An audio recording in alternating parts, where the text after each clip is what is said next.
Right breaking చూస్తున్నాం. అసెంబ్లీలో బాలకృష్ణ మాట్లాడిన మాటలు సినీ ఇండస్ట్రీలో తీవ్ర దుమారం రేపేలా ఉన్నాయి. బాలకృష్ణ వ్యాఖ్యలపై చిరంజీవి స్పందించారు. తనపై బాలకృష్ణ వ్యంగ్యంగా మాట్లాడటాన్ని టీవీలో చూశానన్నారు చిరంజీవి. అప్పటి సీఎం జగన్ ఆహ్వానం మేరకే ఆయన నివాసానికి వెళ్లారని, జగన్ తనను సాదరంగా ఆహ్వానించారన్నారు.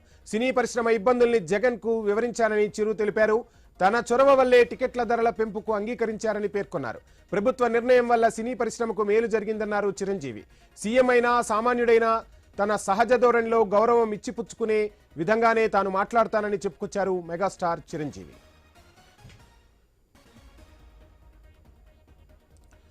రైట్, ఇక ఇదే అంశానికి సంబంధించి డీటెయిల్స్ మా ప్రతినిధి కాంతి అందిస్తారు. కాంతి, చూస్తున్నాం మొత్తంగా బాలకృష్ణ వ్యాఖ్యలకు చిరంజీవి రిప్లై ఇచ్చారు. ఎలా చూడాలి ఈ వ్యాఖ్యలను, ఏంటి అసలు పరిస్థితి?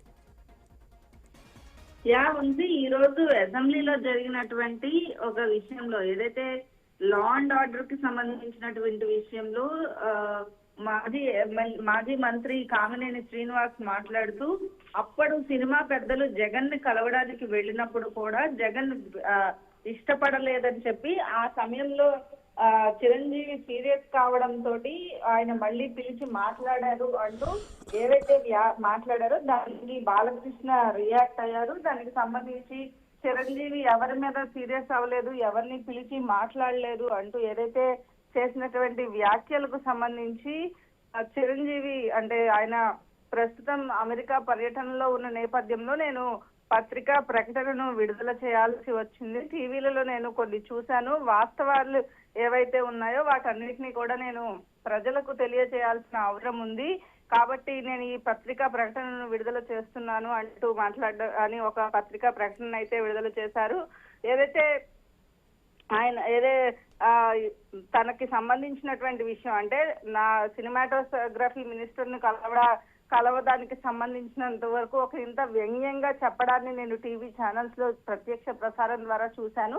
దానికి సంబంధించి నా పేరు ప్రస్తావనకు వచ్చింది కనుక నేను ప్రజలకు వివరణ ఇవ్వదలిచాను. రాష్ట్రంలో వైఎస్ జగన్మోహన్ రెడ్డి ప్రభుత్వం ఉన్నప్పుడు తెలుగు పరిశ్రమకు చెందిన కొందరు నిర్మాతలు, దర్శకులు, ఫిలిం ఛాంబర్ ప్రతినిధులు నా వద్దకు వచ్చి సినీ నిర్మాణ వ్యయం పెరుగుతున్న దృష్ట్యా సినిమా టికెట్ల ధర పెంపుకి రాష్ట్ర ప్రభుత్వంతో మాట్లాడితే బాగుంటుందని చెప్పి నన్ను చొరవ తీసుకోవాలని కోరారు. అప్పుడు వారితో కలిసి రాజమౌళి, కొరటాల శివ, త్రివిక్రమ శ్రీనివాస్, మహేష్, అలాగే ఎన్టీ రామారావు, దానయ్య, మైత్రి మూవీస్ వారు ఇంకా 2-3 ప్రముఖులు అడగడంతో వారి సూచనల మేరకు అప్పటి సినిమాటోగ్రఫీ మంత్రిగా ఉన్నటువంటి పేర్ని నానికి మాట్లాడడం జరిగింది. ఆయన మంత్రి గారు విషయం ముఖ్యమంత్రి గారితో మాట్లాడిన తర్వాత మీకు చెప్తానన్నారు. అలాగే ఆయన నాకు కాల్ చేసి మాట్లాడడానికి పిలవడం జరిగింది. ఆ సమయంలో నేను ఏదైతే కోవిడ్ ఉన్న నేపథ్యంలో 5 మాత్రమే రావాలని ఆహ్వానించారు. అయితే నేను 10 మంది వస్తామని చెప్తే వారు సరే అనిన తర్వాత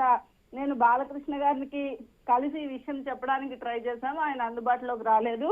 దానితో పాటుగా ఆయనకి ఈ విషయాన్ని తెలియజేయడానికి ఏదైతే వేరే జమినీ కిరణ్ కి సంబంధించినటువంటి వ్యక్తిని పంపించడం కూడా జరిగింది. ఆయన 3 సార్లు ప్రయత్నించా కూడా కలవలేకపోయారు. ఈ నేపథ్యంలోనే మేము ఫ్లైట్ ఏర్పాటు చేసుకుని నారాయణమూర్తితో కలిసి జగన్మోహన్ రెడ్డిని కలవడం వల్లే కొన్ని సినిమాలకి మాకు రేట్లు పెంచుకునే అవకాశం వచ్చింది అంటూ కూడా చిరంజీవి ప్రకటన చేశారు. వంశీ, రైట్, మొత్తంగా చూస్తున్నాం ఎప్పుడో సద్దుమణిగిపోయింది వివాదం.